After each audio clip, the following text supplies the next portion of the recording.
do something, man, I do it till I get what I want. I turn a business out of nothing into something I love. I got a poker face, but honestly, I'm not one to bluff. I flip a switch. When I say I am not one of them stylists, I stand on it, and you is not finna approach me as if I'm one of them stylists.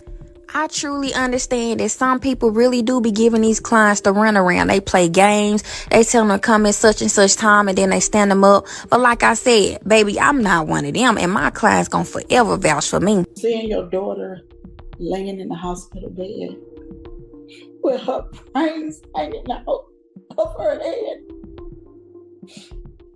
my God, that is a hard pill to swallow.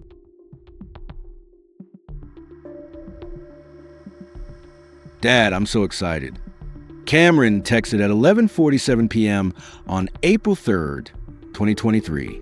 Words that would become the last message a father would ever receive from his 21-year-old daughter. Camryn Price wasn't just texting about a casual thrill. She was sharing her passion, her future. She had been messaging her father, Croton, all week about her vision. Opening her own hair salon back in Chester, South Carolina, though she was visiting friends in Atlanta. Her mind was filled with business plans and design ideas for the chair stations she wanted to create. Camryn wasn't just dreaming, she was building. At only 21, this gifted stylist had established a loyal customer base who would book weeks in advance and gladly pay premium rates. Her clients knew they weren't just getting a haircut. They were receiving a transformation. Her Instagram showcased these dramatic before and after photos, evidence of genuine talent. If you believe that young entrepreneurs deserve to chase their dreams safely, hit subscribe and join us for this heartbreaking story. As a middle child in a close family of 7, Camryn was a connector, the one who called home regularly, seeking her parents' guidance on everything from business plans to personal challenges. Her mother, Jessie, would later describe how Camryn carried this magnetic energy. When she entered a room, the atmosphere immediately brightened. That Tuesday evening in Atlanta, Camryn was embracing life fully. She'd explored the city with her boyfriend, capturing photos, sharing laughter, discussing their future together. They decided to experience Magic City, the renowned strip club on Forsyth Street. It should have been just another memory before returning to South Carolina to transform her salon dreams into reality. The couple left Magic City around 3:20 a.m., walking to their Cadillac Escalade. Camryn was likely thinking about the journey home, perhaps checking messages from waiting clients. Her boyfriend started the engine, and they pulled away, heading toward the downtown connector. What happened in the next few minutes would devastate two families and reveal how quickly an ordinary moment can become a tragedy. Because following behind them was 22-year-old Jackery Eccles, intoxicated and frustrated after an argument outside the club. He'd never met Camryn, didn't know her name or her story, but in his inebriated state, he would make a choice that would end her life and destroy his own, all to impress the passengers in his car. If you believe in justice for senseless acts of violence, take a moment to like this video. Let's continue with a closer look at the young woman whose potential was cut tragically short. To truly understand what was lost that night, we need to know who Camryn Olivia Price really was. Born and raised in Chester, South Carolina, Camryn grew up in a family centered on love and ambition. Her parents, Croton and Jessie Price, raised 5 children with strong values and the belief that dedication creates opportunity. Even among her siblings, Camryn stood out. She was our go-getter, her father Croton later told reporters. When Camryn decided on something, there was simply no stopping her. This determination appeared early in her life. While many teenagers focus on social media and weekend gatherings, Camryn was already building her future. She discovered her passion for hairstyling during high school and immediately immersed herself in learning everything about the craft. By 21, her reputation had expanded well beyond Chester's boundaries. Clients weren't receiving just a haircut. They were experiencing a complete transformation. She possessed a natural ability to assess someone and immediately know what would enhance their confidence and beauty. Camryn made you feel like her only client. One regular customer posted after her death. She remembered everything. Your children's names, your work challenges, your relationship issues. She was like a counselor who happened to be incredibly skilled with scissors. Her Instagram profile told the story of a rising young entrepreneur. Each post displayed stunning transformations, tagged with uplifting captions about self-acceptance and confidence. She wasn't simply styling hair. She was building people up with each appointment. Camryn's ultimate goal was independence. For months, she had been consulted with her father about opening her own salon in Chester. She had the vision, the clientele, and the motivation. What she needed was business knowledge and initial funding. That explains why she had been contacting Croton so frequently in the weeks before her death. She was prepared to transition from employee to business owner. She called me just 3 days before she died, Croton recalled. She was asking about business loans, locations, insurance. She had everything planned. She even knew what she wanted to name it. The salon would be called Camryn's Crown, reflecting her belief that every woman deserved to feel like royalty after sitting in her chair. Her relationship with her boyfriend was relatively new but serious. Friends described them as perfectly matched. He supported her ambitions.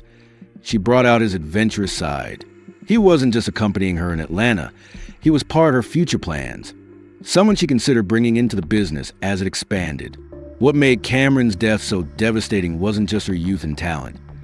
It was that she was actively creating something meaningful. She wasn't merely imagining success. She was weeks away from achieving it. Her appointment calendar was filled through summer. Her business proposal sat on her father's kitchen table back in Chester. Her entire life was momentum, moving steadily toward everything she had worked for. The night she died, Camryn was celebrating not just a fun trip to Atlanta, but the fact that she was finally ready to bet everything on herself. She had saved enough money, built enough reputation, and gained enough confidence to know that Camryn's Crown would be more than just another small-town salon. It would be her legacy. If stories of young entrepreneurs inspire you, make sure you're subscribed to our channel for more stories about remarkable individuals whose lives touch our hearts. April 4th, 2023 began like any typical night out in Atlanta. Camryn and her boyfriend had spent the evening exploring the city, taking photos, and enjoying each other's company. As the night progressed, they decided to visit Magic City, the iconic strip club on Forsyth Street that has become as much a cultural landmark as any upscale venue in Atlanta. For visitors like Camryn, it represented a big city experience unavailable in small-town South Carolina. They weren't there to create problems or attract attention, just two young people enjoying Atlanta's vibrant nightlife. The couple spent several hours at the club dancing, laughing, and absorbing the energy of the late-night scene. Camryn posted photos on social media, showing her outfit and their enjoyable evening. Everything about the night was ordinary, fun, exactly what a hard-working 21-year-old entrepreneur deserved. But while Camryn and her boyfriend were inside enjoying themselves, another situation was developing that would tragically intersect with their lives. 22-year-old Zachary Eccles was also at Magic City that night, but his experience was unfolding very differently. Security cameras later showed Eccles arguing with friends near the club, visibly agitated and intoxicated. Whatever bothered him had intensified throughout the night, and as the club began closing, he was angry, drunk, and looking to prove himself to those around him. At approximately 3:20 a.m., Camryn and her boyfriend decided to leave. They walked out of Magic City together, likely discussing their drive back to South Carolina or planning their next day. The parking area around the club was busy with departing patrons, cars starting, the typical end-of-night activity outside any popular venue. They reached their Cadillac Escalade and got inside, her boyfriend taking the driver's seat. Camryn probably settled into the passenger seat, perhaps checking her phone or relaxing after a night of dancing. The engine started, and they began pulling away, heading toward the downtown connector that would take them out of the city. They had no idea they were being followed. Eccles had also left the club around the same time, still agitated from the incident with his friends. He got into his vehicle with several companions and began driving in the same direction as Camryn's Escalade. What happened next would later be described by prosecutors as a moment of deadly showmanship. Eccles, intoxicated and angry, decided to impress the people in his car by targeting complete strangers. As both vehicles approached the intersection of Pryor and Fulton Streets, Eccles pulled alongside the Escalade. Camryn and her boyfriend had no warning, no indication of danger. They were simply driving home, probably discussing their evening. Without any provocation or interaction between the vehicles, Eccles began firing multiple rounds into the Escalade. The gunshots shattered the back window and riddled the car with bullets. The sound was deafening, the attack completely unexpected and entirely random. Camryn was struck in the head by one of the bullets. Her boyfriend, though not shot, was injured by flying glass as the windows exploded around them. Despite being hurt and in shock, he managed to maintain control of the vehicle and drive towards safety, heading for the nearby downtown connector ramp, while desperately trying to help Camryn. The shooting lasted only seconds, but those seconds changed everything. What began as a fun night in Atlanta had become a nightmare that would end with a young woman fighting for her life and a family about to receive the most devastating phone call imaginable. By the time her boyfriend got the Escalade to safety and called for help, Camryn was unconscious and bleeding severely. Emergency responders rushed her to Grady Memorial Hospital, but the damage was too extensive. Despite the medical team's efforts, Camryn Price was pronounced dead shortly after arrival. Simply every parent's nightmare. A young woman shot to death in Atlanta. I'm Alan Devlin. Thanks for joining us. And I'm Tracy Hutchins. Well, Camryn Olivia Price, she was shot and killed Tuesday morning. Here's a picture of her. The 21-year-old was on vacation visiting from South Carolina. Atlanta News First, Amanda Rose spoke exclusively with her family. They are still grieving this unthinkable loss. She didn't deserve to die like she did. No one deserves to die like that. Parents Creighton and Jesse Price can't stop seeing their little girl. Seeing your daughter laying in the hospital bed with her brains hanging out of her head. My God, that is a hard pill to swallow. Police say Camryn Olivia Price was the passenger inside a car when she was shot in southwest Atlanta early Tuesday morning. Price died at the hospital. Her parents tell us the 21-year-old, who was a hairstylist from Chester, South Carolina, was in Atlanta visiting friends and a romantic partner who was driving the car at the time of the shooting. The two were leaving the strip club Magic City when shots were fired on Pryor Street. The random act of violence that took her life had lasted less than 10 seconds, but its impact would destroy families and dreams and leave an entire community questioning how something so senseless could happen to someone so innocent. What goes through someone's mind in a moment like that? Share your thoughts in the comments below, because what we're about to reveal about the shooter will leave you even more disturbed. The man who killed Camryn Price was a complete stranger. Jackery Eccles, 22 years old, had never met her, never spoken to her, never even seen her before that night at Magic City. What makes this case so troubling isn't just the violence, it's the absolute randomness. Eccles wasn't a career criminal. He was a young man with a history of poor decisions and an inability to avoid trouble. His criminal record showed someone who consistently made bad choices, but nothing that suggested he was capable of murder. In 2018, when he was only 17, Eccles had been convicted of financial identity fraud in Cobb County. It wasn't a violent crime, but it demonstrated a pattern of disregard for the law that would continue through his late teens and early 20s. He had been placed on probation, given an opportunity to redirect his life. But instead of taking that chance seriously, he treated it as an inconvenience. By 2023, Eccles had violated his probation multiple times. Earlier that year, he had been arrested on charges including hit and run and reckless driving, charges that indicate someone who believes rules don't apply to them. These violations had sent him back to state prison, but somehow he was free again by April. The night of April 4th revealed everything about Jackery Eccles' character. Security footage from Magic City showed him arguing with friends throughout the evening, clearly intoxicated and increasingly agitated. Whatever troubled him, whether the argument, his legal problems, or general frustration with his life, he was looking for a target for his anger. When he left the club that night, Eccles was drunk, angry, and surrounded by people he apparently needed to impress. That dangerous combination created the circumstances for what followed. According to investigators who reviewed security footage and interviewed witnesses, Eccles spotted Camryn's Escalade leaving the club and made a split-second decision that would destroy multiple lives. He followed their vehicle, pulled alongside them at the intersection of Pryor and Fulton Streets, and opened fire. But here's what makes this case so infuriating. Eccles later admitted that he shot into the Escalade to show off his friends. He wanted to appear tough, to prove he was willing to do something dangerous and reckless. He turned a deadly weapon into a prop for his own insecurity and need for validation. The people in the car with Eccles that night would later testify about what they witnessed.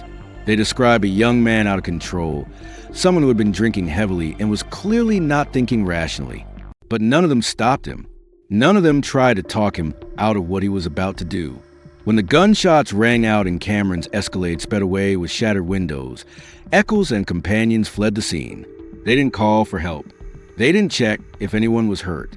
They just ran, leaving Camryn bleeding in the passenger seat, while her boyfriend desperately tried to get her to safety.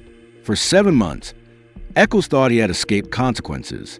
He returned to his regular life, probably assuming that a random shooting outside a strip club wouldn't generate enough attention to lead back to him. He was wrong. Atlanta police have been working the case methodically, reviewing security footage from multiple cameras, interviewing witnesses, and pursuing every lead. The investigation wasn't dramatic. It was just thorough police work, the kind of patient detective effort that eventually catches those who think they're beyond the system. In November 2023, Eccles was arrested and charged with murder, aggravated assault, and possession of a firearm by a convicted felon. That last charge was particularly significant because it highlighted one of the major failures in this case. A convicted felon had somehow obtained a gun and used it to kill an innocent person. When police arrested him, Eccles was already serving time in state prison for violating his probation. His pattern of criminal behavior had finally caught up with him, but not before he had taken Camryn's life. The evidence against him was overwhelming.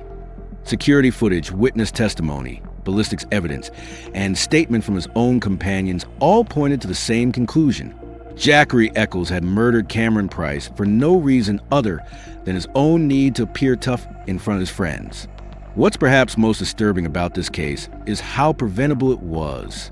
If probation violations had been taken more seriously, if convicted felons couldn't access firearms so easily, if someone in that car had spoken up, Camryn Price might still be alive today, running her own salon and building the life she had worked so hard to create. If you want to see more cases where justice prevails, make sure to like this video and hit the notification bell so you never miss an upload. When Zachary Eccles' trial began in 2024, the courtroom was filled with Camryn's family, friends, and community members who had traveled from South Carolina to witness justice. Over the next 2 weeks, they observed a methodical presentation of evidence that left no doubt about what had happened that night outside Magic City. The prosecution built their case on multiple types of evidence. Security footage from the club clearly showed Eccles arguing with friends and becoming increasingly agitated throughout the evening. Ballistics experts testified about the bullets recovered from the Escalade, matching them to the weapon Eccles had used. Most powerfully, Camryn's boyfriend took the stand to describe those final moments: the sudden gunfire, Camryn's injury, and his desperate attempt to save her life. Witnesses who had been in the car with Eccles that night also testified, describing his intoxicated state and his admission that he had fired into the Escalade to impress them. Their testimony painted a picture of a young man so desperate for validation that he was willing to commit murder for it. The defense had few options. They couldn't dispute the evidence, couldn't claim mistaken identity, couldn't argue self-defense. Instead, they focused on Eccles' intoxication and tried to argue for a lesser charge, suggesting that he hadn't intended to kill anyone. But the prosecution successfully argued that firing multiple rounds into an occupied vehicle showed a clear disregard for human life, regardless of intent. After 2 weeks of testimony and just hours of deliberation, the jury found Eccles guilty on all counts: murder, aggravated assault, and possession of a firearm by a convicted felon. The verdict brought tears of relief from Camryn's family, but also a sobering recognition that no legal outcome could bring their daughter back. During the sentencing phase, the court heard victim impact statements that revealed the true scope of this tragedy. Camryn Price spoke about losing not just his daughter, but watching his wife struggle with grief that seemed impossible to bear. "No one deserves to die like that," he said. Camryn's parents, Camryn and Jesse Price, described the horror they experienced. Seeing your daughter laying in a hospital bed with her brains hanging out of her head My God, that is a hard pill to swallow. They shared. Jessie Price described the empty chair at family dinners, the business plan still sitting on their kitchen table, the dreams that died with Camryn. But perhaps the most powerful moment came when Jessie Price addressed Echols directly in a statement that stunned the courtroom. She told him that while she could never forgive what he had done, she forgave him as a person. She said she didn't want to carry hatred in her heart, because that's not what Camryn would have wanted. The judge sentenced Echols to life in prison without the possibility of parole, plus additional years for the related charges. At 22 years old, he would spend the rest of his life behind bars for a crime that took less than 10 seconds to commit. But this case raises questions that extend far beyond one courtroom in Atlanta. How do we prevent tragedies like this from happening again? First, there's the issue of probation violations. Echols had repeatedly violated the terms of his probation, showing a clear pattern of disregard for the law. Yet he was still on the streets, still able to access firearms, still in a position to harm innocent people. Stronger enforcement of probation terms and better monitoring of repeat offenders could prevent similar cases. Second, there's a problem of convicted felons obtaining firearms. Echols wasn't supposed to have a gun, but he had one anyway.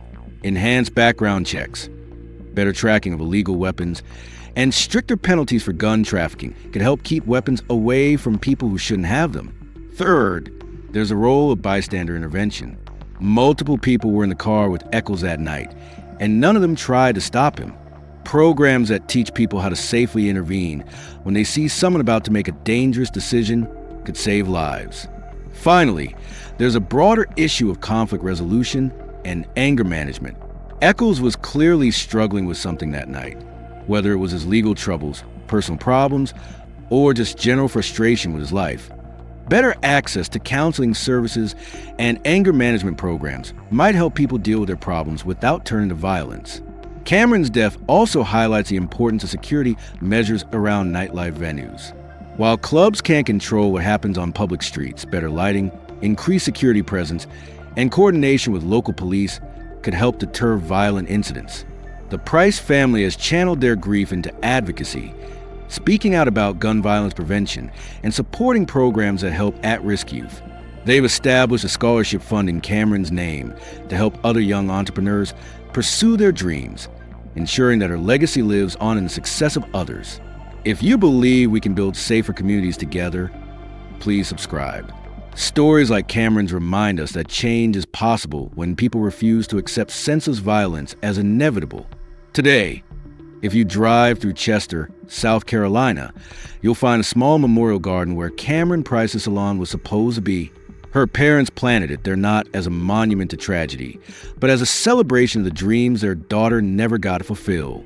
The flowers bloom in the colors she'd chosen for her salon, soft pinks and golds that reflected her belief that beauty should make people feel warm and confident. The business plan for Camryn's crown still sits in a folder on Croton Price's desk. Sometimes he opens it and reads through her notes, her careful calculations, her vision for creating a space where women could feel like royalty. The loan application was never submitted. The lease was never signed. The dream died with the dreamer on a random street corner in Atlanta. But Camryn's impact didn't end that night. Her former clients still post photos on social media, tagging her account with messages about how she changed their lives. Young hairstylists in Chester talk about following in her footsteps, inspired by the standard she set for combining technical skill with genuine care for people. Her family receives messages from strangers who heard her story and decided to pursue their own dreams more aggressively, knowing how quickly everything can change. The scholarship fund established in her name has already helped 3 young entrepreneurs start their own businesses. Each recipient gets a small framed photo of Camryn along with a note that reads, "Chase your dreams like tomorrow isn't guaranteed," because for some people it isn't. What happened to Camryn Price wasn't just a random act of violence. It was a destruction of potential, the ending of a story that was supposed to have so many more chapters. She wasn't just a victim. She was a daughter, a businesswoman, a friend, someone who made the world a little more beautiful just by being in it. Her death reminds us that behind every crime statistic is a real person with real dreams, real relationships, real plans for the future. If there's anything to take from Camryn's story, it's this. Tell the people you love that you love them. Chase the dreams that matter to you. Don't wait for the perfect moment to start building the life you want, because that moment might never come. And remember Camryn Price, not as a victim, but as a young woman who knew exactly who she wanted to be and was brave enough to go after it. In a world that often feels uncertain, that kind of courage and determination is something worth celebrating. Her salon may never have been built, but her legacy lives on in every person who refuses to let fear stop them from pursuing their dreams.